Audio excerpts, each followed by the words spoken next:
I'm Sir Flowbojan Thunderhammer. And I'm Teflon Frosthammer. And I'm Cabbage Tidehammer. And this is WAK. If Amtgard knighthood means anything, you can't knife a motherfucker and keep it. And the thing that people need to understand essentially about arts and sciences events is that your scores don't matter. Do you want a black phoenix or a white phoenix? Jeez, language, man. We're on a nice. freaking podcast, for fuck's sake. Mind-blowing experience, right? Hello, everyone, and welcome to WAK, where we discuss topics important to the Kingdom of Winter's Edge, interview the Amtgard community at large, and talk with interesting people from around the foam fighting world. With us this week is Grand Duke Sir Aboowhogod of Falling Fire, defender of Neverwinter. Oh, is that my turn? Hey, how y'all Yeah, doing? you can go now. You can go now. Thought we would wave me in or something. No, that's our version of a wave. It is, yeah. Yeah, gotcha. So we always start with this question, man. How long you been in the game, and what got you in originally?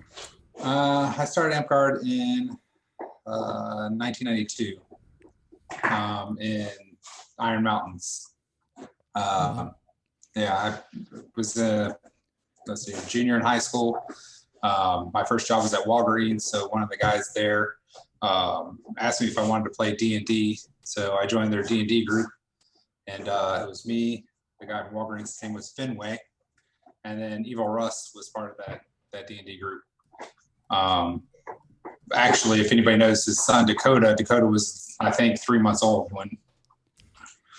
So, and then during our D&D sessions, they always talked about Amtgard. So I'm like, well, what the hell is this thing that you guys keep talking about? And they're like, oh, it's some weird game where we go out and hit each other with sticks and stuff. So the next week, they talked me to go in.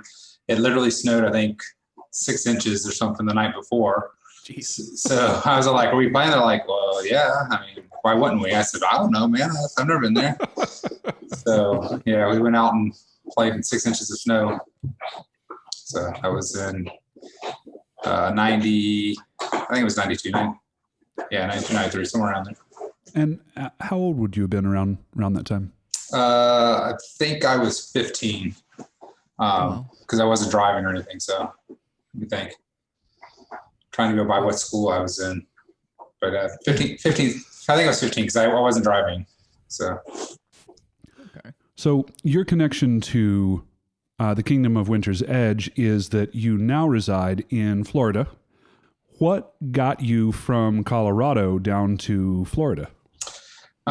Well, I was 15, so I wanted I wanted a car, and my grandparents, who I lived with at the time, didn't want me to buy a car because then I'd be under their insurance or whatever. So they shipped me back to Florida, and then since I had played Amtgard for I think 6 months, 9 months maybe, in Colorado, and then I loved it. So when I moved back to Florida, I tried to get all my friends to do it, but we were young and really didn't have the equipment or whatnot to play properly. So through Magic the Gathering, we traveled to different shops and things like that, and we were doing a late night session like 3 a.m. or something at a bookstore. And I was in a big group game, and somebody over like a couple aisles over said something about Amtgard. So, I stopped playing and went over there, and it was Sir Icefire from Valley of the Silver Ring from Oregon. He was a 3-belted knight at the time, and he had, I think, 2, 3, 4 guys that he's been playing with. And I lived about an hour away from where we were. So I had, I think, 2 guys. So we agreed to meet up, and we met up, I think, not that Sunday, but the week after. In a parking lot at like literally 6:30 in the morning or something. And, and it was crazy. There was, I think there was 9 of us that first day, and we literally played from sun up to sundown. We sent people out. Yeah. Oh, wow. And so at this point, there's not a Neverwinter yet, right? This is no. Yeah. This was 95. October 95 was Falling Fire's first official week. And I think there was 9 of us, and we sent people out for food like 3 times that day. And out of the 9 people, 7 people called in to work the next day. I unfortunately was not one of those. We had inventory the next day, so I had to walk upstairs all day. It was miserable. I mean, I remember to this day it sucked so bad.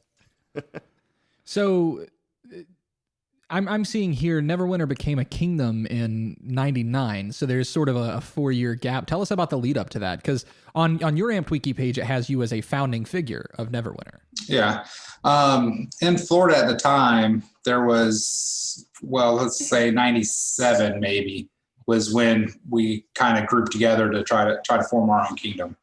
Falling Fire was, I mean, we went from the first week we had 9. I think the second week we had 13 or 14 or 15. The third week we had 20. The fourth week we had, I think, 25. Literally in 3 months we had 66 people or something like that. In 3 months. It was crazy. Like, it was just astronomical. And playing, like, we literally started at 8 o'clock in the morning and we played. Some of us were there all day. It was crazy. Oh wow. So, I mean, we had kind of the benefit, Falling Fire had the benefit of having Icefire, who was, he was big in the Oregon Amtgard scene. So our kingdom was out of Oregon. But he moved around a lot. So I think he was with us the first year and then he moved. And then once he moved, the kingdom we were under VSR originally. They basically just stopped talking to us. So we traveled to Clan. We had 8 of us in 2 cars. We were in a Honda Civic and a Toyota Taurus. We had 8 of us going to New Mexico with full camping gear because we didn't sleep in hotels then. Right. But we drove, I think it was 30 hours for us to get there. And when we got there, the first thing out of our kingdom's mouths, they're like, you guys camp over there. And we're like, okay, cool. We're here. So we kind of like just put up our tents wherever we were. And then at daylight, they're like, you guys have to move all your tents. And we're like, wow, thanks. I mean, at that time we really believed in the structure of, they were our kingdom. They were supposed to, welcome us in. Yeah. And ironically, like the next campsite over was Mystic Seas, and their king was like, hey guys, come hang out with me. And we hung out with him like the entire time.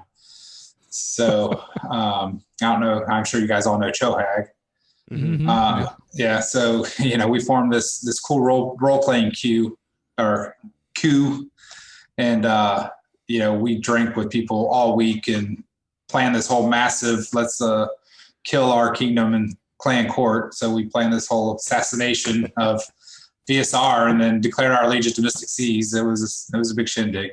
So we were all role-playing flurbs back in the day. But well, and if I remember correctly, there's a picture of you somewhere where you had a hidden assassin's mask that you pulled up when they were about to take the picture of all of the monarchs at Clan, and it's you with your dagger raised up just about to stab him in the back. I can't confirm or deny. Statute of limitations aren't up on that yet. Oh, God. So you actually name dropped a few kingdoms that I don't think exist anymore. Mystic Seas, is that still... I'm looking here. I don't think they are. I think, if I remember correctly, I think VSR, Valley of the Silver Rain, and Mystic Seas, they were together and then they separated, and I think they grew back together. And I think they're whatever the kingdom is up there now. Something about skeletons and midnight or something. I think that's. Damn it! Yeah, I should know this, and I don't. It's like 27 word long, something or another. I think that's what they became, but I'm not really sure about that. I got you. So, you go through this journey to get kingdom. Is fighting a really big focus for you at this point? I mean, I know it was probably some of the fun, but was it something? Did you aspire to go towards a sword belt at this time, or was it more like, we're having fun with our friends? Icefire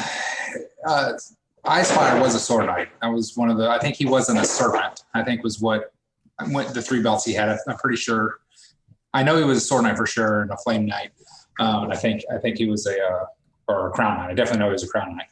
And I'm pretty sure he wasn't a servant. So because he was a sword knight, we always have been fighting oriented.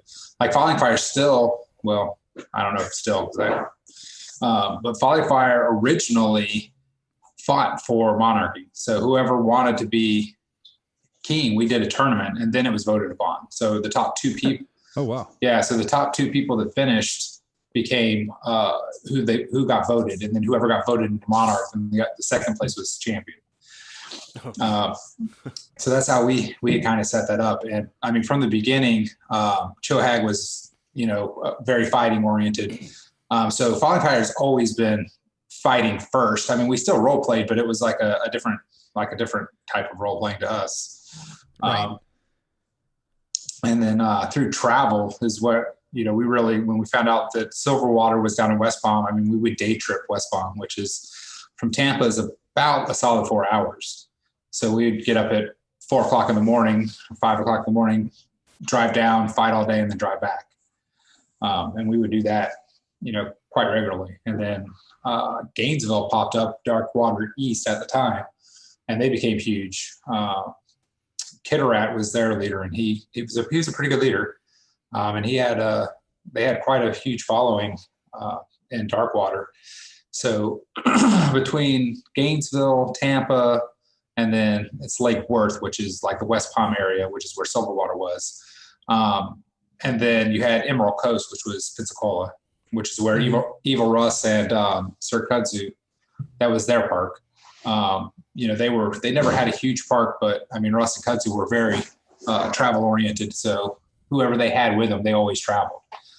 So that was kind of the SCA, the Southeastern Alliance, because Silverwater and Darkwater were under Burning Lands.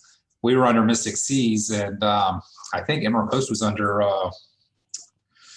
the Wetlands. I think they were under one of the Texas groups. And then you had the Valdosta Park, which was Dragon's Keep. They were under, I think, the Golden Veil or something. I think is where they were at. Okay. So I want to do a tie-in here too, because Dragon's Keep this is where our principality really gets introduced to Florida. We have a group of our members that go down to an event that they held there called Dragon's Rage, and we meet all of the Florida guys for the first time. Somewhere there are pictures of Zeb when he still had hair that was longer than mine. Yeah. Fighting you. And I think that Zeb wasn't even 20. Yeah. When this happened. I actually remember Zeb from Clan. Like that was the first time. I mean, we didn't know. I mean, we didn't talk or associate, but I remember him from the ditch line. Because of his shoulder tattoo, was pretty predominant. Yeah. Right. And Sons of Ra, right? Yeah. Yeah. So I don't know if I don't even think it was Dragon Reach. They came down to a Weapon Master once. I think that's when we first. Oh, might have been at Dragon's Rage though. Now that you're talking about that, and they got out of the car, and like Zeb was really, really fast at the time. Well, I'm sure he's really fast now, but no. Kids will do that to you. I know how that works.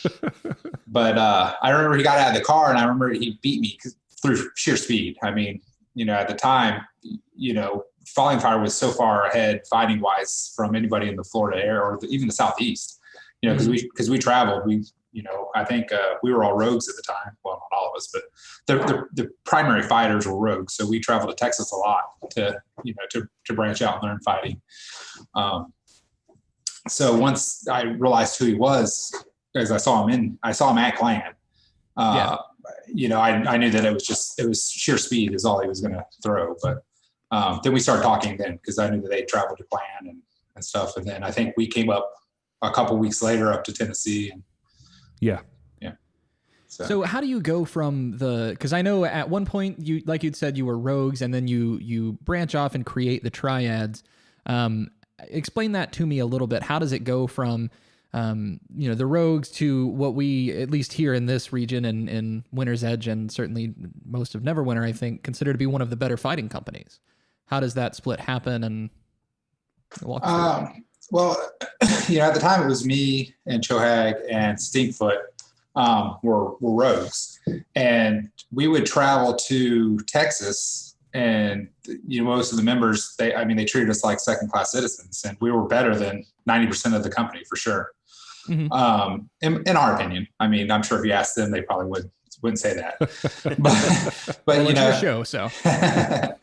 But so it wasn't with ill regard, or we couldn't make rogues or anything like that. It was just we got tired of the members that we knew we were better than downing us. I mean, we were always called Florida rogues. We weren't rogues. We were the Florida rogues. Mm-hmm. And we just felt that it was time that we branched off and did our own thing. We liked Zeb, we liked Beefy, we liked Flo, and we knew that to get the guys that we wanted into Rogue Company would have been a fight. Not because of the captains. I mean, Spin was really good, and Kudzu was the captain somewhere in there. They kind of stripped him of that at some point. You'll have to talk to Kudzu about that, but we just didn't want to do that. We knew that we could present a product to the Amtgard community that would be challenging to the older established companies. I mean, mission accomplished. It's one of those things. I don't know if it's inherently a focus, but you guys are big on fighting. I don't know that that's the only thing you guys do, but it's the only thing I know that you guys do. It was when we first started out. This was some guys that had quite a bit of experience in fighting companies, specifically coming to us who had a small group. We were Sons of Ra at the time, right? And 2002, and it was at Great Eastern, whatever Great Eastern was in 2002. I don't know, 2, 3, 4, and so Zeb and Beefy get pulled in, and the company at first is really like battle game focused. We had put together kits of our battle rattle, our armor and things like that. Yeah. And you had certain things because we were competing with some of the other rogue branch off companies like the Justicars and the rogues themselves. And how many branch offs do they have? I think a lot. I think a lot of people left that company over the years. I can't speak to that. I think the main ones were the Triads and the Justicars. That was they were the ones that branched off and became something. I mean, I'm sure there's other spinoffs, but Justicars didn't come until pull them up. I mean, they came up a couple years later. Yeah, they did. Because I mean, we had GE where we won jugging there, and then the following years when we went to Olympiad in Colorado and placed second, which we won the winners bracket. So we actually opted to just play one match with the Rogues, and it came down to inches. It was 2-2 or whatever it was, and they got that last kill or whatever to take that. But if we played them again, I think we would have won personally. Yeah, that was a really fun event overall as well. Yeah, that was probably my favorite event of all time, to be honest. Oh wow. Oh yeah. That was the story that I told for our viewers that have been longtime listeners. The story that I told of us forgetting our camping gear and having to sleep in a Stargazer tent that we borrowed from a buddy. Yeah, Sir Golan was the friend that we borrowed the Stargazer tent from. I don't even know why I had an extra one there, but Stargazer tents don't have sides. They're just mesh, right? Yeah. And so we were freezing our asses off. It was, I don't know, 30 degrees. And Golan rose out of his tent, with a double-decker air mattress and 12 blankets piled on top of it. Hey, how you boys doing? Hey, some people know how to camp, and it's not you. Yeah. I mean, to be fair, my tent was the exact same as theirs. So. Yeah. That's a Florida tent. You don't get warm tents in Florida. That's fair. So walk us through you becoming a sword knight. I know that's a very loaded question, and there's a lot to it, but that's sort of the focus of this month. And so I guess, and I think it was also your first belt. No, I got, no, I don't, hold on. I don't know. No, Flame. Flame okay, was 2001. I don't sorry. think so. So long ago. We'll do that then. Walk us to Flame first. Well, it was kind of controversial, really. When we started Neverwinter, there was 3 main groups. Like I said, it was Falling Fire, Darkwater East, and Silverwater. Now Silverwater had some knights. They had Sir Roger and Sir Tombo. which, they were part of Burning Lands. Roger, I think, came from Burning Lands when he went down to Miami. So he was kind of entrenched with those guys to begin with. So when we started, I mean, there was, me kind of leading Falling Fire and then Kitterag kind of leading Darkwater. And then it unfortunately, it just came to a head, like who was going to be knighted first. And there was kind of some shenanigans. Darkwater was friends with Silverwater. Silverwater got the first monarchy. We were blatantly told nobody was being knighted the first term. So I wasn't actually supposed to be at whichever coronation it was. It wasn't the first one. I think it was the second one. I wasn't supposed to be there, but I ended up being there. And then they knighted Kitterad, and it was just this huge thing because they literally sat us down and said, nobody's being knighted. And then for whatever reason, why they would tell us instead of just saying, hey, yeah, we're going to knight him first, you'll be second and who cares, that kind of thing. It's a weird snub. I don't know. I mean, it's, and unfortunately that kind of drove Kitterad out of the game. I think that was the pressure of that, like it, I mean, now it's, geez, I don't know how many years later, it seems irrelevant. We all kind of grow up, but at the time it was a huge deal. And to me, I didn't necessarily care about the flame belt. Might sound bad to a lot of people that really, really do, because I mean, services now looking back at it is probably the thing that drives the game the most. But I feel that it really gets slided against, a serpent belt or a sword belt. Because everybody's got that one thing, the one thing they want, and mine was always sword belt. I love crafting and stuff like that, and there's amazing people doing amazing things, but mine was always sword belt. And as Falling Fire was growing up, it was me and Chohag. It was sword belt or nothing, and it was warlord or nothing. There was no other way to it. The other you had warlord, weaponmaster, and defender, and you needed two of them. But we ingrained it to our people that no, it's warlord or nothing.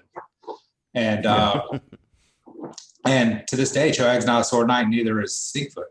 And Stinkfoot came in, and I mean, he had the benefit of me and Cho were kind of at odds at the time, so we kind of used Pat as like our go-between.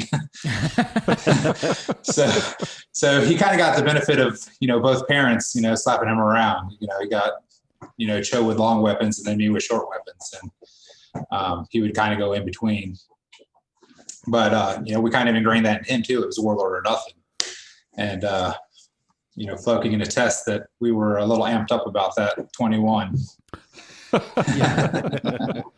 Well, and we've talked about before on the show the distinction between warlord and sword knight back in the day, and it's not that just being a sword knight and for the other kingdoms that had other paths that it was a bad thing, but the culture in our parent kingdom at the time was definitely that warlord is what you aspire to, and sword knight might be something you get along the way. And more specifically, in my company, in the Triads, a sword knight is a war. You need to get your warlord in order to accept the belt, right? Well, I mean, it's a quality assurance kind of thing, right? Like this guy's a sword knight, but he's also a warlord. Yeah, right. I can see it. I mean, and to be fair, like looking back, I feel a bit that Stink really got slighted because he's a great sword knight. Like he's willing to teach, he's willing to show, he's willing to, and I'm not per se willing to do that. So, whereas I'm maybe the other side, I came from the take it from my cold dead hand. If you want it, come get it. And I'm going to show you that I'm bigger and badder and faster and harder and willing to do more work than you. And today's game's not that. So, Well, I mean, it's one of the only belts you can feasibly do that with, too. I mean, when you get hardcore serpent knights are the same way. Okay, yeah. I mean, so I see that there too. I mean, it's still the same thing. You want to come get it. I mean, And I guess I think that service people can be that way too. I mean, Yeah. I think with the serpent though, that's also like a different culture because I feel like some other kingdoms don't have the same mentality on you have to win Dragon Master or something like that. Because Linden is a serpent and hasn't won a tournament. Lyndon actually told us the story that the very first tournament, ANS tournament she's ever won, was the online competition that Winter's Edge held 3 months back. Yeah. The first time she's ever come in first. Well, so a question that is coming up during this whole belt month thing, we asked this to Sir Anatole as well, right? Is sword belt maybe too difficult to achieve, or is it meant to be that extremely high bar? I mean, what's your opinion on that? I know you got it the hard way, and you know, certainly we respect that, but do you think for future people it's too difficult? I think there needs to be maybe kind of a separation. Like Tarjay, which was Stinkfoot's knight, said it best. Like he's like, you know, sword knights are people that are going to teach and are people that are going to bring the game forward, and they're going to show people how to fight the right way. He's like weapon or warlords are natural born killers. They're going to beat you any way they can, however they can, with whatever's laying on the ground. And that's how we brought our people up it's, you know, but going to the field now, it's just, it can't be that way. I mean, that's, you know, so. Yeah. Okay. Amtgard has gone through a culture shift. Well, America, everything is. The world has. Yeah. I mean, it's not Amtgard. It's reflecting of you walking outside. Yeah, we're a microcosm of the community around us. So that We are, yeah. That tracks. So, okay. You mentioned, and I just want to kind of talk about this briefly. You mentioned that you prefer short weapons. Is there a reason for that, or is it just what you grew up using? Is there a tactical advantage? No, I've always been a bigger guy.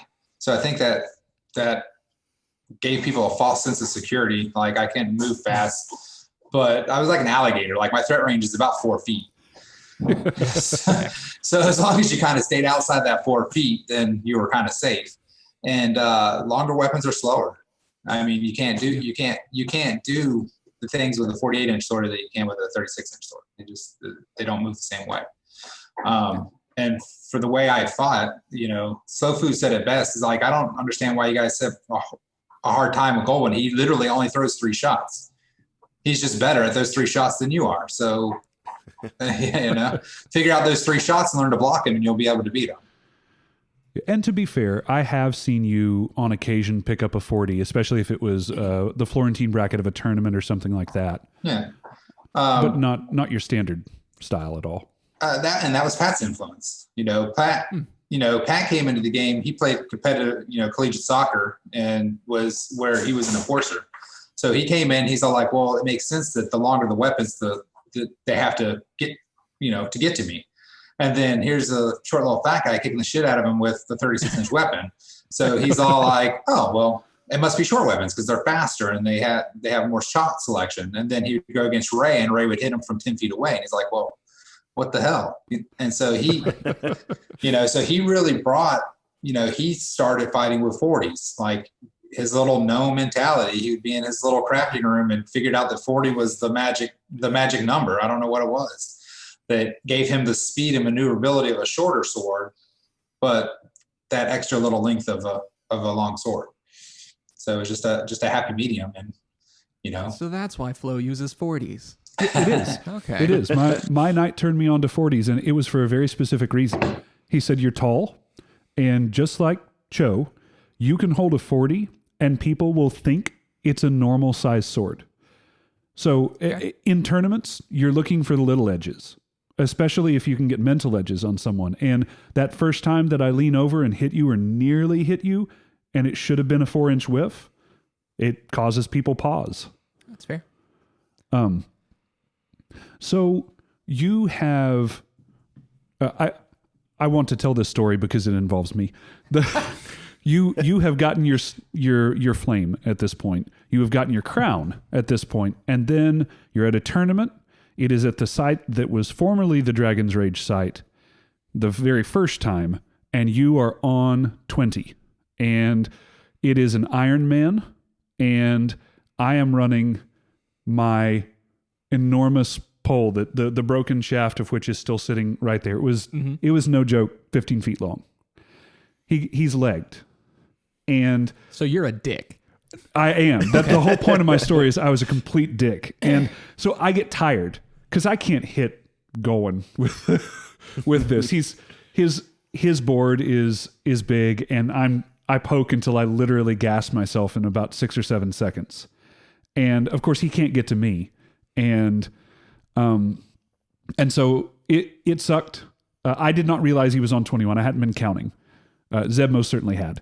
And he's like, hey man, you're kind of a dick. I was like, shit.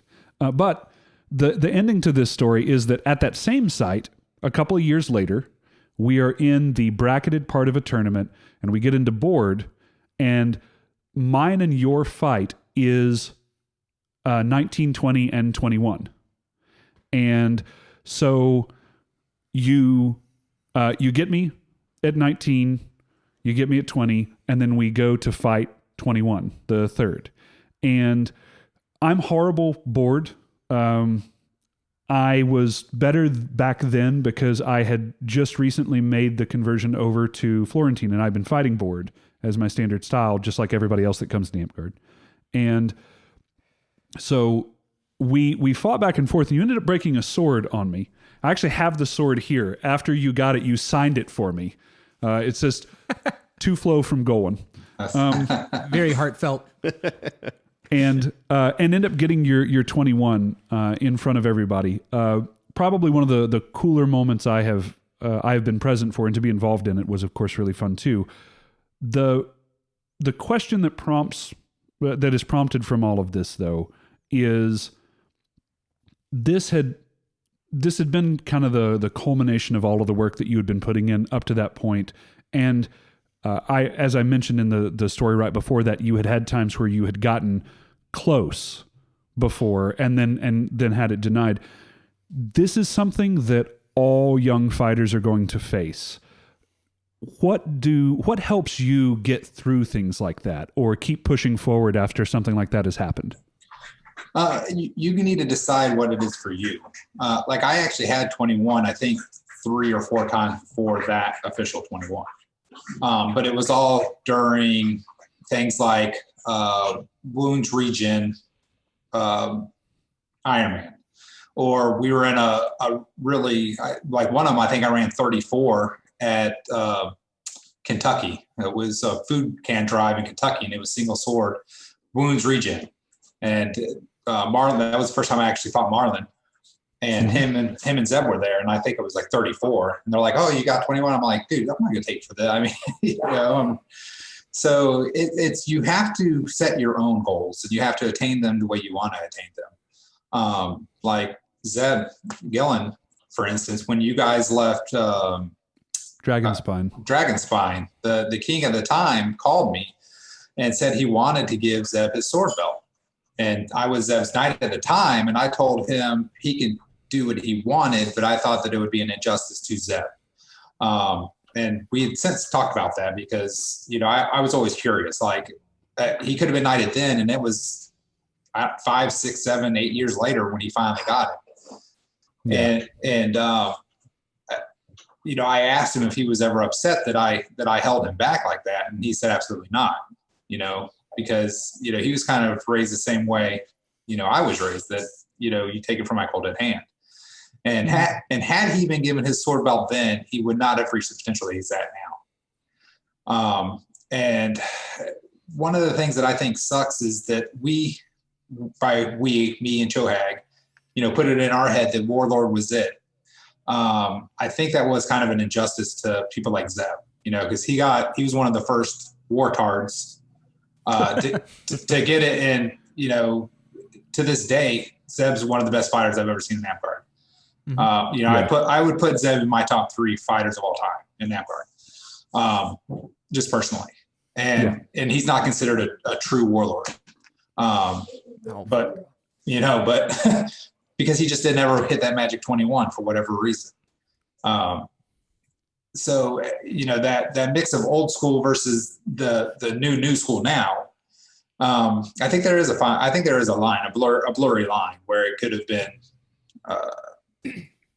bridged together a little better. Mm.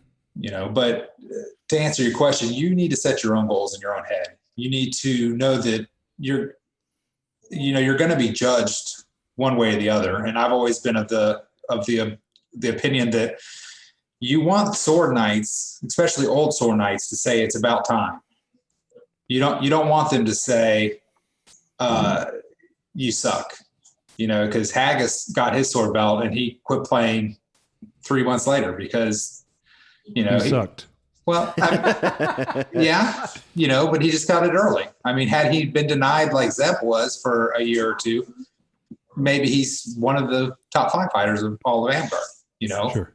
But he ate his own Kool-Aid and, he drank his own Kool-Aid and, it's, people like that get ran out of the game. I saw it every year at Clan, when the new sword lights came out, if the old sword knights respected you, no problem. If they didn't, it was a long week. So I want to ask one question before you move on, Cabbage. There's this idea in our kingdom and around the night, buddy. There's this idea. Yeah, there's this idea in our kingdom that I almost think people are like, this mentality that we originally got from you guys. We were young, you guys were experienced, and there was a level of hero worship there.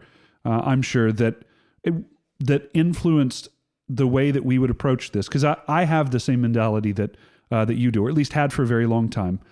I've changed my mind over the years now on it, but there's this idea I think that gets pushed around that it just has to be like that, or it's because of this, because Zeb has said that it needs to be like this, that's just how it has to be, or because Golan has said it needs to be like this, that's how it has to be. And I just want to reiterate for everyone listening that at no point did Golan say everyone has to adhere to this particular standard.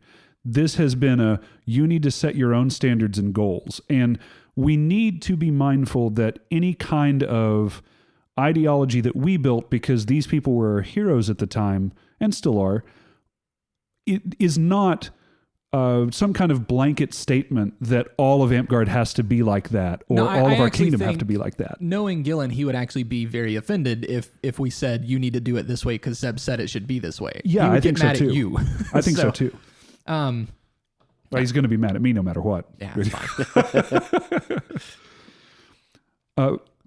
But yeah, so I think that's great advice. Did you have? You've mentioned the 2 people that you fought with quite a bit, Chohag and Stinkfoot. Did you have anything that you guys would do to practice or warm up? Because this was before an era where you could just go to YouTube and watch videos of Sir Spin or Sir Tato or you or somebody giving instruction on how to do these things. What were some fundamental things that you guys decided needed to be worked on in order to achieve this? And how did you work on them? Well, we lived together for, the 3 of us lived together for a year, I think. And we fought probably every day. I mean, because you always had, when 3 of you lived there, 2 of you was always willing to fight. And at the time, for, I don't even know, 10 years, I mean, we eat, slept, breathed, talked, and did Amtgard. I mean, that was not our life, but that was our game. That was our hobby. That's what we did. So we had our Sunday practice. We had a standard fighter practice, but we would always have like a pickup fighter practice or 2 or 3 at the house. There was always people at our house. Our house was the commune is what it was called. So there was always people there. And we traveled. And that's what I think made us the better fighters is we traveled all the time. I mean, once or twice a month, we weren't at our park. And as we got older, we stopped traveling and so did our fighting skill. I mean, we went to Texas and fought all those guys. We drove to you guys a lot. You guys drove down to us a lot. And we literally, I mean, there was a time where once a month we fought with y'all, whether you guys were in Florida or we were in Knoxville, or we met in the middle, Yep. Or we, went to Texas. I mean, it was, variety, fighting all the different people from all the different places, and then just sitting down and talking about it. Like, I would fight spin and I would pick up one thing, and Pat would fight spin and he would pick up a different thing, and Ray would fight spin and he'd pick up a totally different thing. And then from that, I didn't have to learn 100% of spin stuff. I had to learn 30% of spin stuff, and Pat may have learned a different 30%, and at the end of the 3 days of fighting with spin, we maybe picked up 40%, and that's just what it was. It was traveling. It was fighting all the time, talking about it. And then Pat loved tech. So he was always, our gear was always better than everybody else's too. I mean, that's, don't underestimate the ability of your gear. I mean, it's important. Yeah, absolutely. I want to double back just really quick. So we were talking about, maybe to condense it really quickly, maybe the bar is a little too high, but you said it for yourself, right? And you said maybe it was a disservice to Sir Gillen. I don't think he sees it that way. He actually tells that same story you told very fondly. He does, yeah. All the damn time. I'm actually really cool with it, though. But looking at your belted family, I mean, if we look here, assuming you all took the same standard, there's quite a few sword knights in that belt line. You've got Sir Marcosius, you've got obviously Sir Gillen, and he's got his squire, Warlord Gunn, who will be knighted very soon. So I mean, you've got a couple of all-stars under your line there. I think there's something to that. Whether or not you set the goal for yourself, looking to other people to see where that goal should be. I mean, can't argue with the result. Yeah, right? I mean, talent breeds talent. There's no doubt about it. I mean, and talent attracts other talent. I mean, I met Gunn when he was I think 14. I mean, 13 or 14. No shit. That's when still had long hair at that point. I don't ever remember Gunn with long hair. He was. I can't imagine that. He weighed about 120 pounds when I met him. I can't imagine that either. Yeah, he was little. He was a little guy, and we beat the dog shit out of him. But it's you just get to a point where it's you recognize things like Zeb. Like I saw him at Clan. We didn't talk, but then 6 months, 8 months later, I fought him again, and I knew who he was because when you're on a ditch line, you look for the people that may or may not beat you, and so I mean, we had the benefit of being rogues, so we got the knowledge of probably the best fighter in Amtgard. Well, other than Leaf. Funny story: when I joined Amtgard, Leaf was like 12. like Leaf literally played Amtgard in a trench coat and a rat, like a live rat in his pocket, and he played healer. So I have so many questions about the rat. We don't have enough time. I do remember people telling stories that one of the reasons he was so good at single sword is because he was playing healer single sword, and he didn't want to pay the spell points to get another sword over shield at the time. Jesus. Well, so on the topic of your belt line, explain to us, because full title, Grand Duke, Sir Golwyn, Aboowhogod. Explain to us the Aboowhogod part, because I feel like we see a lot of Aboowhogod, Karuhugod. There's a few of those. When I started Amtgard, when I was, however old I was, 15, I think, Goldwyn, I was in chemistry, so AU is gold. So at the time, it sounded like a cool thing to do. And then actually Goldwyn was my last name. Edwin was my first name. So my official first Amtgard was Edwin Goldwyn. And then everybody's all like, dude, just drop the Edwin, just go Goldwyn. So when I thought I was good, my last name became Akajod, which was AKA God. So at some point in time, I kind of grew up and actually was fighting Leo. Leo wasn't knighted yet, but it was his knight. And at Dragon's Rage 1, I think, that's when, it was every sword knight that I ever saw. That was it. Like I was stuck to them like glue, and I was proving to them that they were not good. and I did my best arrogance display that night, and Leo found me and we drank, and he gave me a lot of sage advice. And he's all like, hey, you know, he's old. He's like, and one day you're going to be old. And now I'm old, but he's all like, you know, 20 years ago when he was you, he was a badass too. He's all like, now he's not you, you know, so he still deserves your respect. And I to this day, I mean, I grew up a lot by that conversation from Leo. And so at some point in time, I decided that AKA God was, you know, a little arrogant. So I think the Jim Carrey Grinch just came out, and they had the Who Named generator. So when I put Goldwyn in with an A, it came out to be Aboowhogod. So I became Goldwyn Aboowhogod. Well, someone from Silverwater was all like, shouldn't it be Aboowhogod? And I said, you're right, it should be Aboowhogod. And so it was. So as I had squires and they got knighted, they chose to keep the Who God mantra, but spawn their own name. So then you got the who knew, who's. I don't know all of them. So anybody that's a Who God is directly a descendant from me. That's awesome. And I think one kind of cool thing to add here, I think, is that anyone that has been under you through sword kept the original name. They are all Aboowhogod gods. Yes. Oh, I didn't know that. Okay. Yeah. That was never a written or a spoken or they just said, no, I want to be a Aboowhogod god. You know, like Zeb was the first. He's like, no, I want to be a Aboowhogod god. Nocturne was the first to actually change his name. He said, I don't want to be a Aboowhogod god. I want to be Unuhu god, or whichever one he went to. Kunuhu. I can't remember. I want to be in Amtgard so long that I forget all of my beltlings' names. I'm still kind of mind blown. This is off of a Grinch name generator. Like, yeah, it was still up. It's still up. It is. We found it not too long ago. Yeah. And yeah, no, look it up. Yeah. See what yours is going to be. But yeah, so it became Aboowhogod, and then he said, shouldn't it be Aboowhogod god? And I said, you're right. And it just kind of stuck. So you mentioned, fighting all the time and everything. Did you guys do any specific drills or do anything like that? Or did you have any kind of specific training or anything while you were practicing?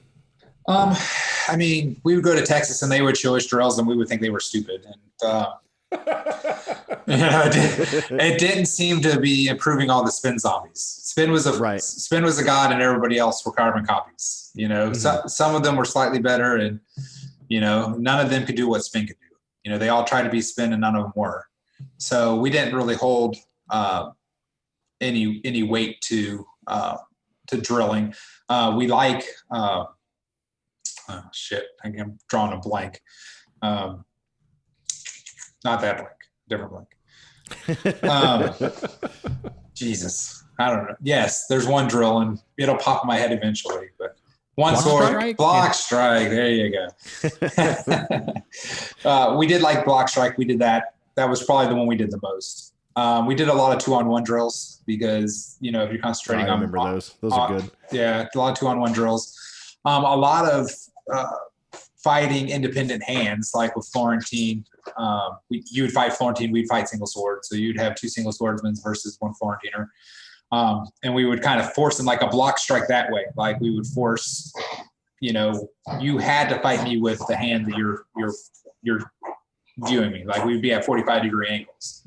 Mm-hmm. So, you know, I would be fighting right-handed single sword against Pat's right-hand single sword. And then Cho would fight left-hand single sword against Pat's left-hand single sword. So Pat's fighting Florentine, fighting 2 single swords, if that makes sense. Yeah, that's actually really interesting. Well, and the to cut in for just a moment here, Teflon, the idea that we have that a lot of people in our kingdom have commented on the fact that the Triads or people that were Triad adjacent hand match all of the time, and that really came from you guys. It really came from not from me. Oh, yeah, no, I've stopped too. It came from my night. All of those people that think hand matching is the way, they just suck. Personally, I mean, it came from the fact that most people are right-handed. So if you can fight left-handed good, you do have an advantage over a lot of people. but you're still not going to beat the top 10%. I don't give a shit. You can I can tell you right now, someone that's going to hand match me is not going to beat me more left-handed than they do right-handed.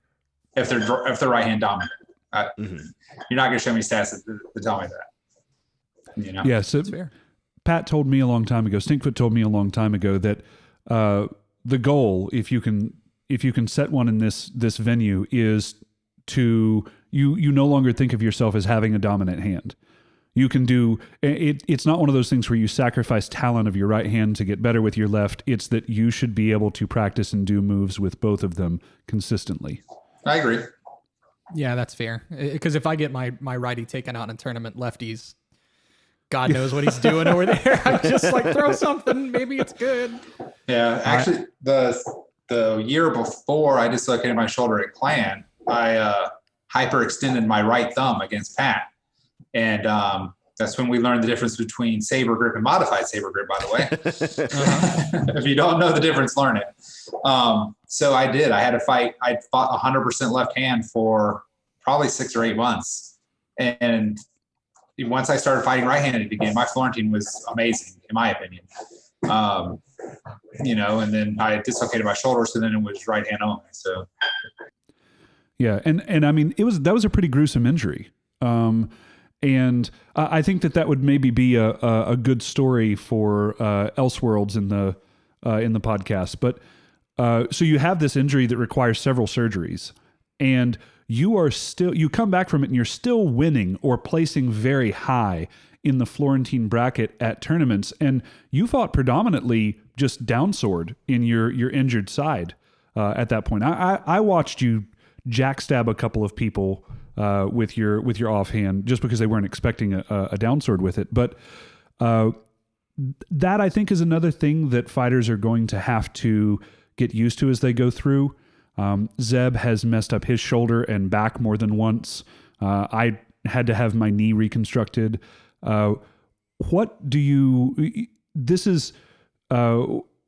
you do to work through your first shoulder injury, or what advice would you have for someone that's those injuries are kind of starting to pile up? Fun fact, my first shoulder surgery was 3 days after the Neverwinter's first Warlord tournament or Weapmaster tournament. Wow. Jesus. So I fought one arm. I fought right hand only in the first tournament.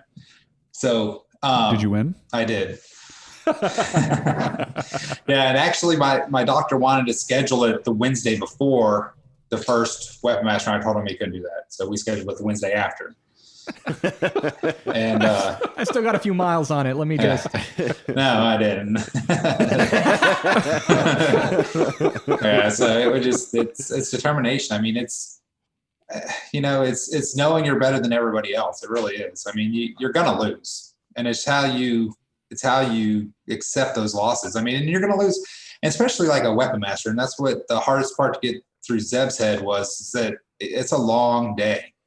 It's a long day. If you lose the first tournament, it's not over. But if you mentally lose the first tournament, then go fuck yourself. You're done. And I beat a lot of people before we ever stepped into that ring. I mean, it starts the second you walk on site. I would go and I would never open with whatever I was going to open with on tournament day. Like I would ditch the night before left-handed, so that people wouldn't see how I fought. And I would go into, ditching the night before to watch my competitors, how they're fighting.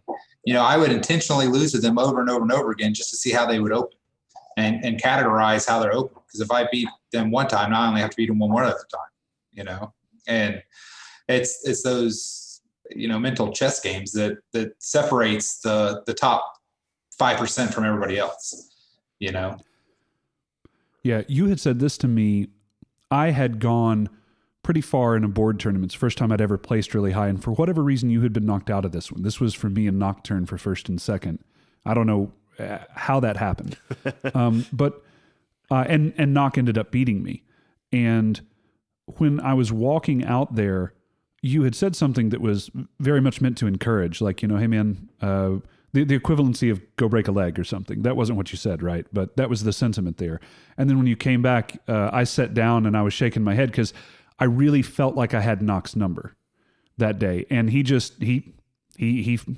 caught me with good shots and won. And I sat down as a little down on myself. And you said something that I still remember this day and that I've told to other people as well. And that was, don't lose the fight before you walk in the ring. Don't go in saying, this person is going to beat me. They're better than me. Go in acknowledging their talent and deciding how you're going to win. Deciding what leverage you have that's going to push you over and get you the W over them. It's the mental, it's the idea, it's the mental state you're coming in with, right? Yeah, I mean, you can look when people get announced. Oh, I'm fighting so-and-so. They're like, fuck, those people have lost, it's, I went into every tournament. If I finished second in anything, I was pissed, and that's just the way it was. And it was win or don't. There was no second place, and I knew if you're not first, you're last. That's right. And I feel that's the mentality. And like when I finally put Zeb up, there was a switch that just clicked, and he went from that ho hum, okay, I'm good sometimes, to no, fuck you, I'm better than everybody on the field. And it's really pissed me off because well, no, it was before the full click happened. Like, he would come down and I would see him hit me in a ditch line and throw a shot that would, make my literal head explode. And then he would run up against Cho and Stink, and for whatever reason, it was mental against them. And then he would get smoked. And I'd be like, motherfucker, I eat these guys for breakfast fucking every day. What is, you just walk through me like I was fucking pancakes, and then you fucking, shit yourself when you run up with these guys. I don't understand it. I remember a fight that we got into that was me, you, and Zeb. And I would beat Zeb, and it worked out that, like, Zeb wasn't, I was beating Zeb, and there's no reason that I should have been beating. So I was trying to make that beautiful, and I totally lost my train of thought. But as is tradition. And you would beat him, and then you would beat me. He was beating you at that time, and then you would beat me rather easily. And you were talking to me like, I don't understand why you're losing to this guy. No offense, Flo, he's not better than you. He's objectively worse than you, and you're losing just because he's gotten into your head. Yeah, so mental game can play a big role, is your point. Absolutely. And like I said, they're all game, and that's what I try to, go watch the tournament. Just watch it. Because if you know that you're going to fight, if I know I'm going to fight Flo next, whatever he opens up against you, Cabbage, is what he's going to fucking open against me. It's that fucking simple, And then it's, like I had a fight against Darian. I think it was Florentine, and he just went to fucking SKBC and was trying to fight like Peter the Quick. I fought him one time. I told him, "You're not Peter the fucking Quick, so quit fighting that way." I said, "That's cool that you think you learned something, but you're not that. You need to fight you. You need to be you." And that was the same thing that we try to teach the spin zombies. You're not fucking spin. You'll never be spin. You'll never be able to do spin. Fight him, absorb what you can, and be yourself. You need to fight all these different people, absorb those microorganisms, and then you need to regurgitate it in your manner. I can't be Leaf. I can't take 19 fucking steps. It's 19 of my steps for one of his. Like, I can't do that, but I can fight him, and I can absorb how he holds his sword, or how he throws a cross or a stab. Those are the things I can pick up on, but I can't be Leaf. You got to be you, but you got to pick up the little things that Zeb's doing right, or what Goose is doing right, or what Flo does right. Everybody does something right. You just got to put them all together, and that's, That was a big part of the training for the fighting company too. We would have practices where everybody would go in the company, and one of the big things that the captains always pushed was, you have to adapt this to you. You move differently than I do. You throw shots differently than I do. So you need to, if you like this particular move, then you need to do it. And I always, we talk about this quite a bit at our park, but what we call Zeb's no fake slot where he'll just come straight across your chest was a shot stolen from you because we had gotten into this groove where all of us expected the fake and then would move down to where we thought the shot was going to be. So you just started hitting us. I mean, with a plain Jane shot, and you won 2 or 3 tournaments before we started mentally adapting to it. So it's.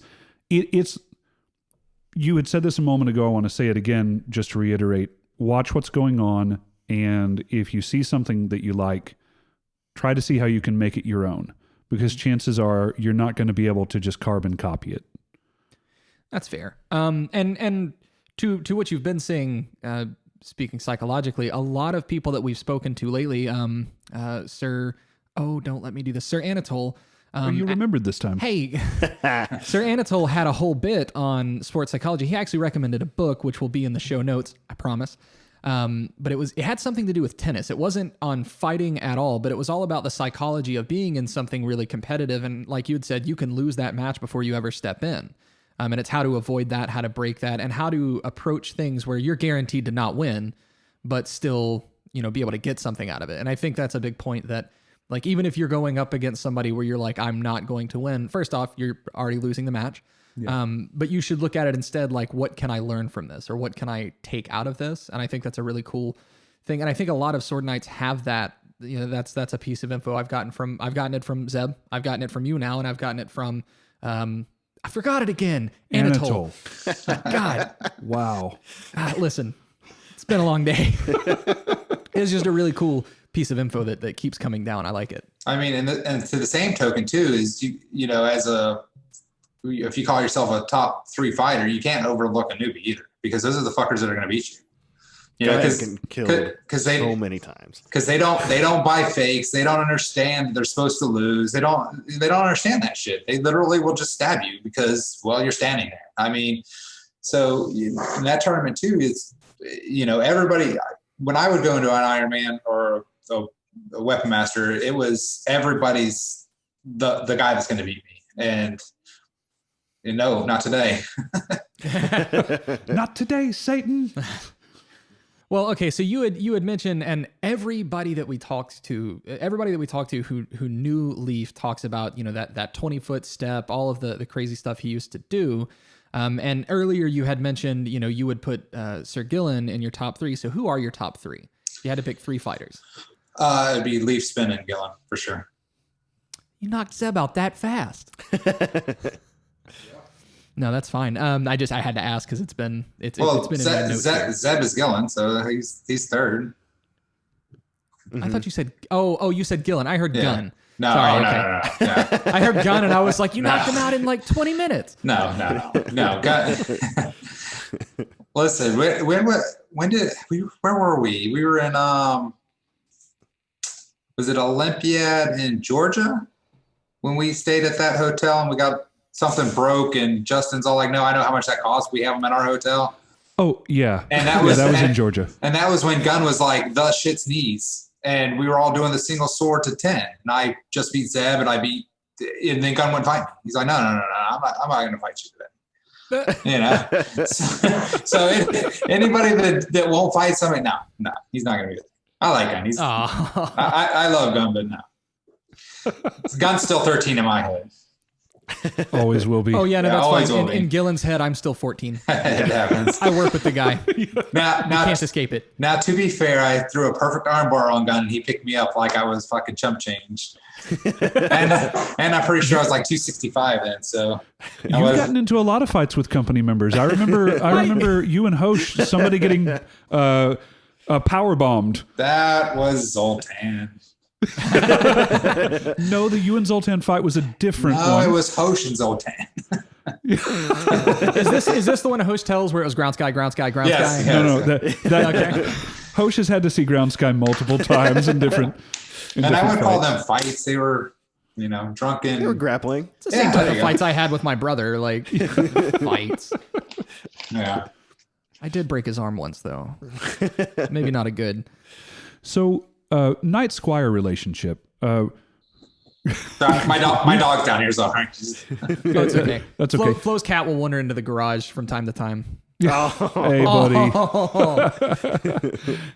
So knight squire relationship. You have several people in your line. I think there's 5 total that were directly under you, so far, and 2 of them were sword knights. Specifically, looking at the fighting aspect of it, what kind of conversations do you have with your squires? Is it? I mean, obviously, when you're there in person, it's easy to give feedback, but you had squires that there was some distance between. Did you guys just call and talk theory, or were there specific questions going on? What was that like? Well, to be fair, Marlon, he got knighted under me, but he wasn't really my squire for a super long time.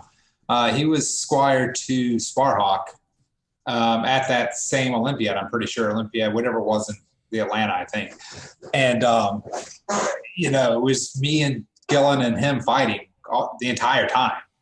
And Spar was there, and Sparhawk, they never hung out. He just hung out with me and Zeb. So Zeb they got together and decided that he was my new squire. So it was that time. I mean, we did that to Vidalia. we just decided that was going to be Lexi's new beltling. I was going to say, is that like whenever the whole thing of squiring trees and everything, did that happen? Is that how it happened? But for Zeb and I, we just we clicked, and we traveled a lot. Like, he traveled to me and I traveled to him a lot during that relationship, and I felt like we were always on the same page. Like, I've never been one short of words, so I pretty much tell you what I'm thinking. And that's the same thing I'm getting flack from Goose too. Is like, why isn't he knighted? And I said, well, because he's not ready. And when he is ready, he's going to be a monster too. Because he's 6'5" and he was faster than Zeb was. And he throws shots that I'm like, I don't even see them. It's amazing. And that's actually why I called Zeb and said, hey, do you ever, regret me holding you back? And he's like, 100% no. Because I am holding Goose back, and I'm getting a lot of shit from our knight circle about, we need more sword knights and blah, blah, blah. And I'm like, well, then make other ones. It's like, I'm like, you have that ability. Nothing says you can't, And, Goose and I are on the same page, and that's what I told him. I said, he got his warlord and got really, really lazy and started sucking. And I told him, I'm like, if that's how you're going to be when you got warlord, what are you going to do when you get sword knight? That's, your fighting starts when you get your belt. It doesn't end, and that's one thing that I think that's that pressure of that belt, and that's what I didn't want Zeb to feel was, that pressure, because I've seen it. I saw lots and lots of new sword knights just quit playing Amtgard because, they realized they weren't as good as their peers, or it didn't have it in their head or whatnot.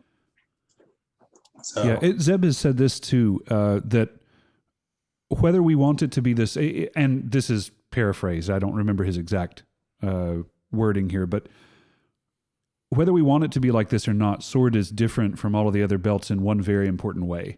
And that is that if you have gotten your crown belt or you've gotten your flame belt, people can respect the work that you did that went into those belts. And any work that you may do after that is just further commitment that you're showing. When you've gotten your serpent belt, they can look at the work that you were putting in or that you're still making for other people and say, that's amazing work. That's incredible. And they have that level of respect for what you're able to produce. With sword, we tend to kind of shit on sword knights, as in your example earlier with Leo's knight. They start to get older and aren't able to fight at the level that they were, and the injuries start adding up. You told a story once a couple of years back where it's kind of like Michael Jordan going up against that young kid. It's not that I can't do it anymore. I absolutely can. It's that what used to take me a day or two to recover now takes me a week. Yep. And so it's an unfair standard that we hold there, but it is important that we recognize that it exists. And if you don't want to create a situation where you belt someone and then they get so depressed because they will start to decline as they get older that they feel like they just can't go out and play at all anymore. That'd be really sad. Like if I can't win the tournaments, then what's the point playing? I'm a sword knight. I'm supposed to. Well, Gowan continued winning tournaments, not practicing at all, and only coming out to the tournaments for I think 6-7 years. Sure. Was it? Am I shortchanging you there? Was it longer than that? No, I mean, it was somewhere in there. I mean, listen, I'm a firm believer that I could probably still finish in the top 5, and I haven't actively played in 10 years, and, but that goes back to mentality. I still know how to swing a sword. The things that are off are my blocks are a little slower, but I could still watch how you open. I mean, those categories are still in my head. They haven't changed the fundamentals of body mechanics since I stopped fighting. My brain is still as fast as it was then. My body's slower, but will I go do that? No, because, I got to work. I got to work on Monday. That's just and my knees are not, if I go fight all day, I'm not going to work on Monday. That's just, that's fair. Or probably Tuesday or Wednesday. But, that is the benefits of being your own boss, though. So yeah, that's true. Well, okay, so something also, Flo, you made that point, but I think also having talked to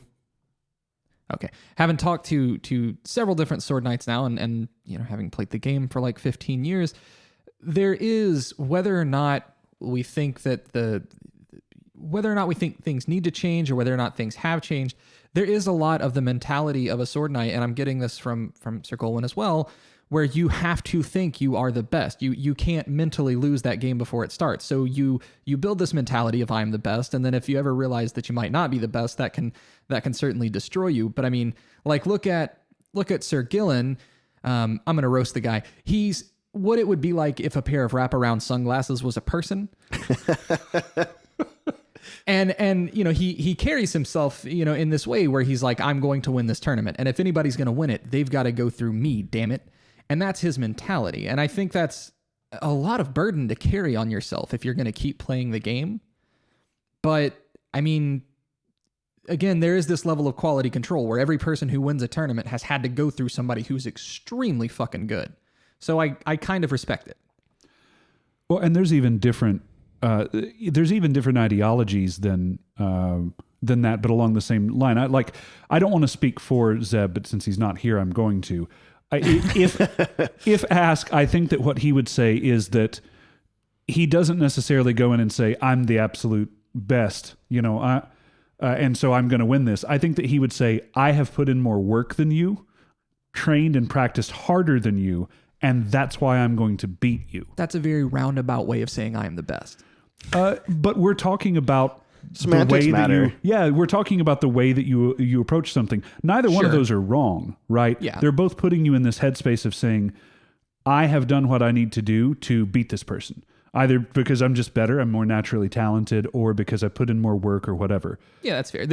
I think your thing implies a level of confidence that is earned, which I can agree with. Yeah, and it's not saying that that Gowan's level of confidence isn't earned either. It is that there's more than one way to skin this carrot. Do you skin carrots? You don't skin carrots. Okay. Also, we lost them. Damn it. I know, right? Hold on. I'm going to pause.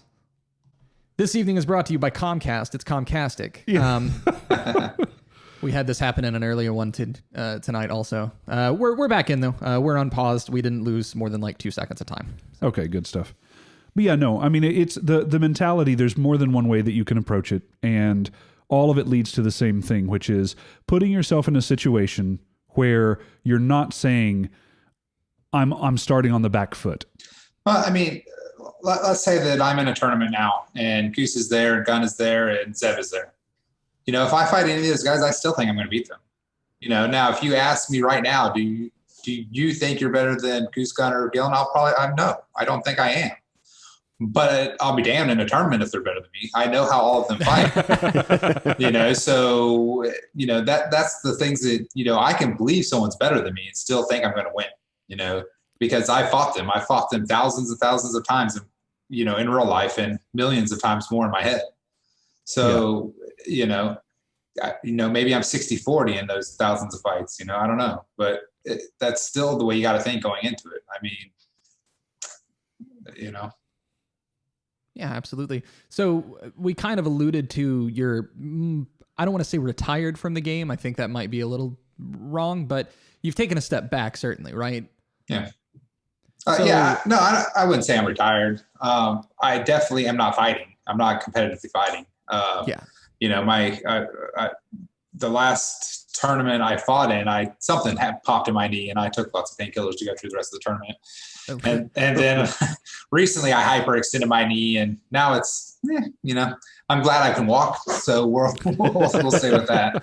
I mean, I can lightly spar and stuff like that, but there's no more competitive fighting for me.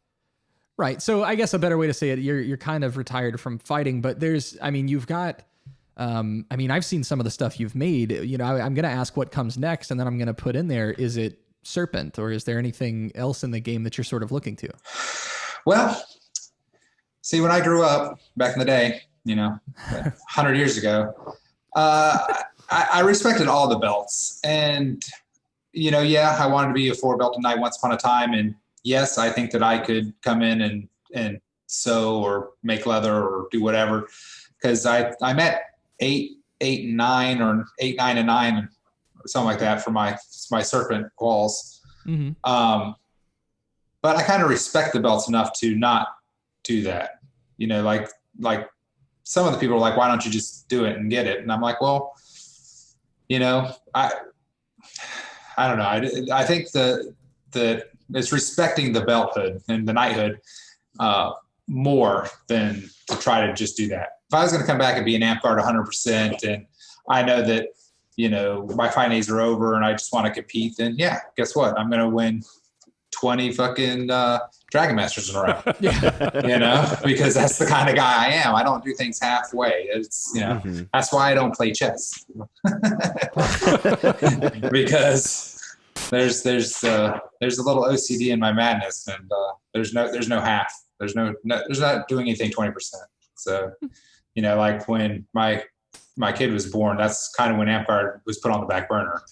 You know, Amtgard was everything for 20 years or whatever it was, and then, you know, then it took a backseat. So, you know, that's fair. I took a 5-year break after my son was born and just did not touch the game at all. I think that me and Teflon had just decided not to have kids. Oh, come on. Also not sword knights. So, and I had a question about the 4-belter thing too. If I remember correctly, before they did award standardization, you had qualled for your serpent through what at the time were hydras. Is that correct? Yes. So there were several kingdoms that did post hoc ratification of awards. If someone was to come to you and say, you know, hey, you qualified for this at a time where there was stiff competition. I mean, I know who was putting in stuff around that. You qualified for this through the rules that existed at the time. If somebody came and said, hey, you know, would you take a belt if we offered it to you now because you had been qualified? Would you say yes? Absolutely not. That's too bad, because I was going to have a real happy ending to this. I mean, to get a Hydra at the time, you had to score an average of 3 on 8 items or something. So you really got an award for being average. And to be a serpent knight, it's not average. So anybody that goes back to that, you need to have standards in your own head. Anybody that took a serpent belt for being a Hydra, they wouldn't have survived on the ditch field if they were sword knights. I'm just saying, you know, because that's just, you know, and that's my idea. And I don't want to try to knock those people if they did, you know, maybe they, you know, got better or whatever, but that's just, you know, like saying, would I go for my 4th belt? I wouldn't go for my 4th belt unless I was back in the Amtgard 100% and I was willing to put forth that effort to defend it or show people like, listen, I deserve to be with the other servant belts, you know? So this actually touches on, and I'm not going to say it was interesting because clan was 14 hours this year, but a discussion that was had, they've talked about adding a fifth belt, and it would have been a branch off of sword to be a battle game belt. They had a couple of different names for it. But the idea that they had, which was shot down, kind of thankfully, I think, thinking back on it, I think that's the right call. It was going to branch off a sword belt, but you could get it through battle gaming. And I said it would be horribly awkward to stand up there wearing the same silver stripe on your belt as people like Sir Golwyn when you got your belt through battle gaming. Like that to me seems kind of awkward. And I feel like that's the same thing here. When that thing came up and they were trying to make it a sword belt, no, it's not the same thing. Now, do I think that it should be belt? Yeah, I do, because those people bring a lot to Amtgard, and that is exactly what I said. I said, don't make it sword qual, make it its own belt. Why is it? Yeah, make it a fifth belt. Make it a fifth belt, and I was fully on board with that. I think that, people that are awesome at battle gaming bring a lot to Amtgard, and that's a big part of Amtgard. In my day, it wasn't necessarily as big, but it was still part of Amtgard. And I see the benefits of it, and I see it, the new, I'm going to use quotation, new Amtgard, the COC friendly Amtgard, it's, if they made a fifth belt, I would think it was cool. I mean, but don't make it a sword belt. Absolutely not. Yeah. And to me, what they were trying to do is they were trying to say, we don't have enough sword knights, so let's power game my friends into being sword knights, and that's, yeah, I can see that for sure. So I know you have the cold dead hands mentality, but I asked Anatole this also. If someone is in a new kingdom and they're winning their tournaments over and over and over again, showing that they're the best of their kingdom, do you support them being a sword knight at that point if they're over and over again showing it, because that's their area, but they may not hold up to a sword knight standard in other kingdoms though? So the difference there. That's up to him. If he doesn't ever travel, or her at that point. I mean, if they don't travel and they don't know that there's any other Billy badass motherfuckers out there, then why not? Sir Sanchez out of Golden Vale fought with us at Ray's bachelor party, and we stroked him up and down. Me, him, Micho, and Stinkfoot. Literally, he didn't win 5 fights the entire night between us. And 6 months later, he was triple qualled sword belt in Golden Vale. Oh, wow. And none of us were sword belts. And he literally shrugged his shoulders and said, "I'm the best here, so why not?" And I said, "Touche. We're still going to come up there, and we're not going to be sword knights, and we're still going to take your fucking lunch money." And we did. And we did. So it's what? But he had the balls to say, "Okay, maybe I'm not as good as you, but I'm the best here, and blow me." I mean, that was still that mentality. And it didn't run him off. And so therefore maybe he deserved it. He knew his status, he knew where he was. He's like, cool, you guys are better than me, but you don't play in my backyard. Right. Well, it seems like some of this, the distinction here might be there's a big push for new knights to be people who teach. And so being the best in your kingdom, regardless of what you are outside, puts you in a position within your kingdom where you can teach people. You can grow the talent within your kingdom. So this is a question that we've had too, and that is, should there be a distinction between Sword Knight and Warlord? And you kind of alluded to that earlier as like a personal thing, but like an official distinction between Sword Knight and Warlord, should that exist? New Warlord or old Warlord? Fair. If you could bring back the old system where they were two separate things, and to be fair to all other belts, apply some similar system to all belts so that they had something like that, would you prefer that over them doing the opposite, which was just taking that away from Sword and standardizing Sword to the other three? I think they should have renamed it like True Warlord or made it something else, or War Master or something. They shouldn't have changed the standard. I think at the time they changed the standard. I think there was like 200 sword knights in all of Amtgard, and 18 of them were warlords, or 23 of them were warlords, or I don't know what the actual. It was some substantial difference, and some of those, all those sword knights got it through Griffin, or they got it through, winning a weapon master and getting their defender. They weren't even close for being a warlord. I think they did a disservice to those people that put forth that effort to attain that level, and like Zeb, I mean, they killed Zeb's drive to ever get 21, in my opinion. And I watched him draw on his weapon or his warlord title, and he wrote Wartard and drew feathers or something on, or whatever it was, because he didn't respect it. I mean, that was his personal mentality, that may have been fostered by us, probably, but that goes to their standards, and, I talked to a lot of people that weren't warlords that made that standard. They didn't talk to the 25 warlords and ask them their opinion.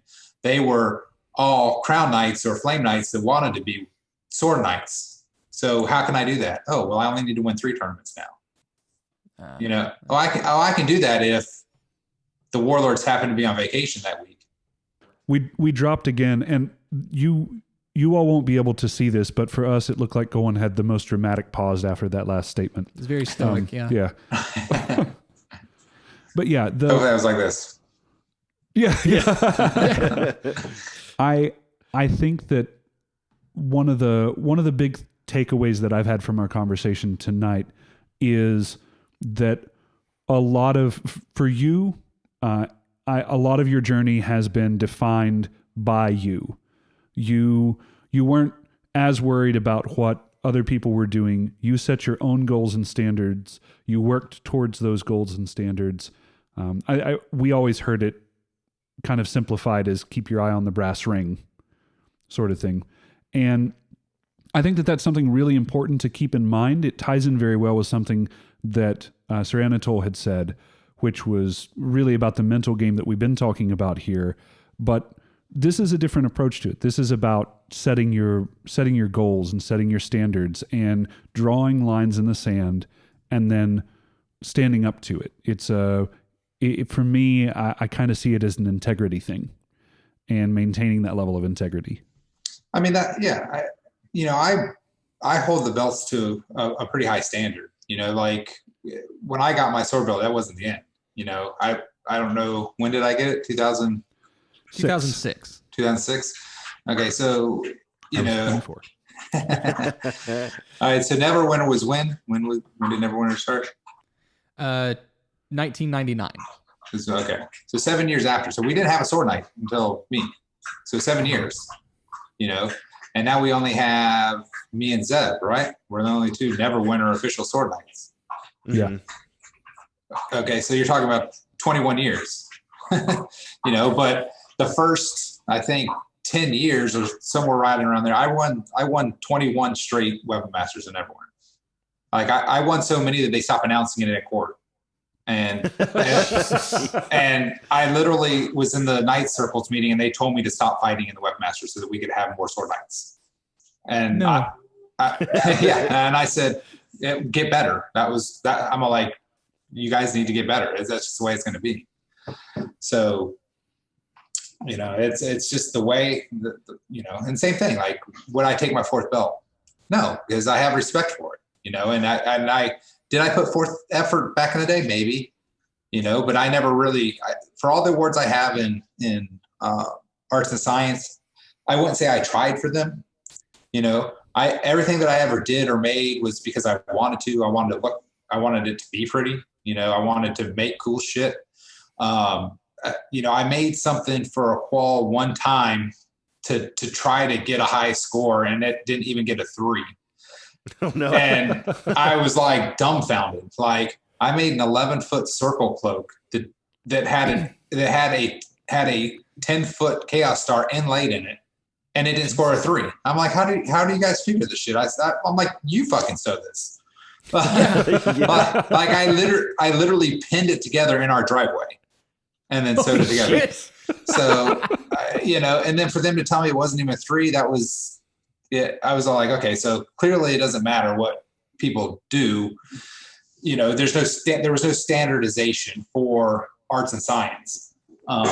And when I was regent, once upon a time, we had a meeting with 6 or 7 different groups for 12 hours, and we came up with standardized rules for judging that promptly got thrown out the next regent. But so that's you gotta have your own values, and you gotta hold your own thoughts and hold yourself to your own standards, and everybody else be damned.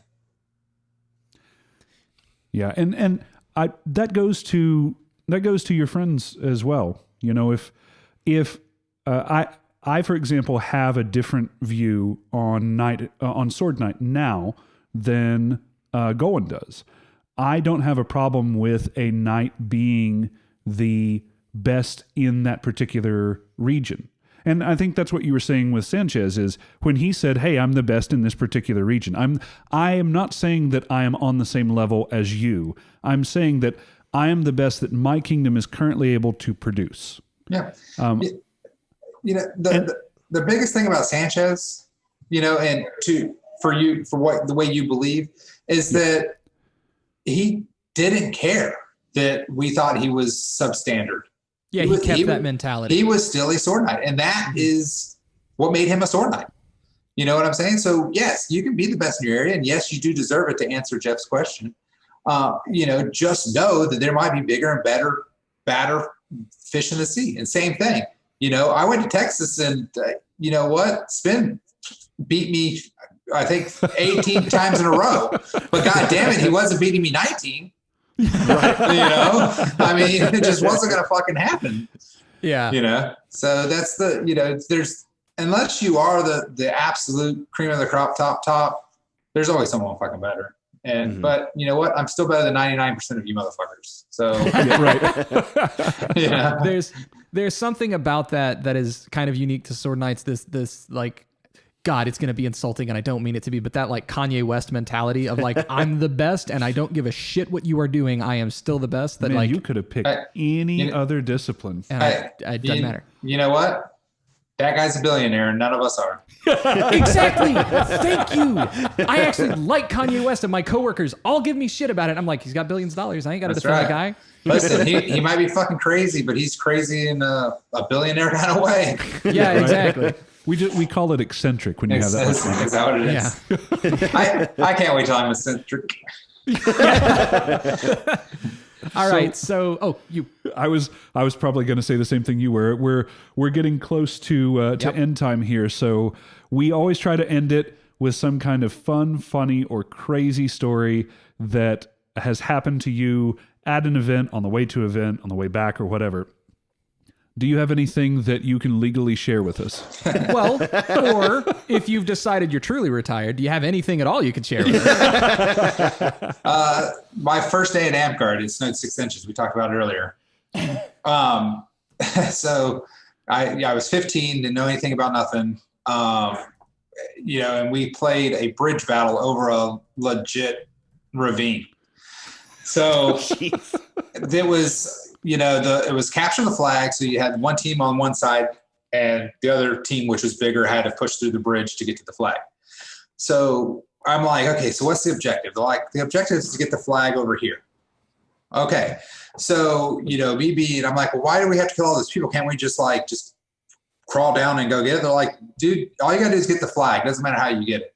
So I traversed down this ravine, which, were giant boulders of rocks covered in snow, over the frozen water, climbed back up the thing. The problem lied at the other side. Was a 6-foot wall that I had to climb up and then jump over the fence to get to the thing. Okay, so I did all this successfully. I got the flag. I threw it over the ravine to my team. Now, common sense would say just start hitting people in the back and then you die. No. See, we only had 5 lives, and they're all important. So I climbed back over the fence, and then the problem line was getting down the 6-foot wall. So I fall, jump, stumble down. I hit the boulders that are covered in snow and sprain both ankles. Oh, God. I proceed to roll down towards the frozy tundra. They call a hold. They manage to drag me up the ravine. I know. Why are you in there? My other dog's in his cage. He's whining. So they stopped the whole entire battle game, under grumbles of who's the newbie that just broke their leg. And so they literally pulled me up the ravine. They packed my ankles in snow and said, play on. Now, so now I'm literally a half a mile from the cars. I crawl on my hands and knees to the cars. And then that night was court. So, all like these people from Texas came up for court. It was coronation or something. And we had this big shindig with lots of chicks in very scantily clad clothing and, and cloven fruit for my very first event when I was 15 was pretty nice. And so I stumbled into court with 2 sprained ankles, and that was it. That was my first day at Amtgard. It was the coolest thing ever. You were hooked after that, huh? Oh, yeah. That damn cloven fruit. Gets you every time. Well, so funny, the very first time that we went down to Florida was for Sir Chohag's knighting. We didn't know that it was going to be Sir Chohag's knighting, but that happened to happen at the same time. And the very first time that I met you, you were walking around with a cloven orange. That was my first memory of you, was walking around with cloven orange and I didn't know what it was. I was 18 at the time. I was like, what's up with the orange? Fun fact, there was cloven fruit at Chohag's wedding. Nice.